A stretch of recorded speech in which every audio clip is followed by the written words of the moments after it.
2026 সালের এটা আমার ফার্স্ট রমাদান ব্লগ। সবকিছুর জন্যই আলহামদুলিল্লাহ। আমার পরিবারের সঙ্গে একসাথে বসে ইফতার টাইম ছিল, সবকিছু মিলিয়ে জিলে আজকের আমার একটি ব্লগ। সো হাই এভরিওয়ান, আসসালামু আলাইকুম। সবার কি অবস্থা, কেমন আছেন? আশা করি সবাই ভালো আছেন। ফার্স্ট রমাদানের দিন অনেক কিছুই ভেবে চিন্তে রেখেছিলাম, এটা করব সেটা করব, বাট কোনোটাই হয়ে ওঠেনি। তার কারণ হচ্ছে আমার শরীরটা একটু খারাপ, অনেক পরিমাণে ঠান্ডা কাশি লেগেছে। ঠান্ডা কাশির জন্য তেমন কোনো প্রিপারেশন নিয়েও আর নেওয়া হয়নি। তো যাই হোক, প্রথম রোজার দিন সেহরি খেয়ে নামাজ পড়ে ঘুমিয়ে পড়েছিলাম। সকালবেলা ঘুম থেকে উঠতে উঠতে 10:30 11টা বেজে গেছে। ঘুম থেকে উঠে বারান্দার গাছগুলোতে পানি দিয়ে দেই। আমার এই গাছটাতে আর কিছুদিন পরেই ফুল ধরবে। আমার বারান্দার সবগুলো গাছের ফুলের থেকে এই গাছের ফুল আমার কাছে একটু বেশি কিউট লাগে। গাছে পানি দেওয়া কমপ্লিট করে আমি আর বেশি লেট করিনি। আমি সাথে সাথে শাওয়ার নিতে চলে যাই, তা না হলে শাওয়ার নিতে নিতে আমার অনেক বেশি লেট হয়ে যেত।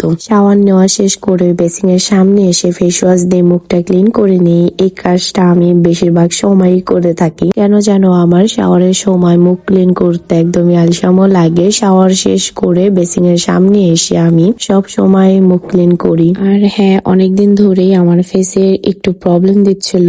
পুরো ফেস ভরে বাম্পের মতন কি যেন উঠেছে, মানে ছোট ছোট ঘামাচির মতন পুরো ফেস ভরে উঠেছে, বাট কোন রকম ভাবেই যাচ্ছিল না। এন্ড আমার ফেসে কিন্তু কোনো ধরনের একনির কোনো প্রবলেম নেই। পুরো ফেসে ঘামাচির মতন যেটা হয়েছে, এটা হয়তো সিজন পরিবর্তনের কারণে হয়েছে। তার জন্য আমি ইনিসের স্যালিসিলিক অ্যাসিড ক্লিনজিং ফর্ম এই ফেস ওয়াশটি ডেইলি একবেলা করে অর্থাৎ মর্নিং এ ইউজ করে থাকি। স্যালিসিলিক অ্যাসিড থাকায় ত্বকের ছিদ্রে ঢুকে ময়লা, তেল, হেড সেলস পরিষ্কার করে, পিম্পল কমায়, নতুন পিম্পল হতে দেয় না, blackheads and whiteheads কমায়। আমি রেগুলার একবেলা করে ইনিসের স্যালিসিলিক অ্যাসিড ক্লিনজিং ফর্ম দিয়ে ফেস ক্লিন করি। এন্ড বাকি যেই 2-1 বার ফেস ক্লিন করি সেটা স্কিনোর ডেইলি রিফ্রেশ জেল ক্লিনজারটি আমি ইউজ করি। ইনিসে এন্ড স্কিনো ফর অল স্কিন টাইপস, সব ধরনের স্কিনের জন্য।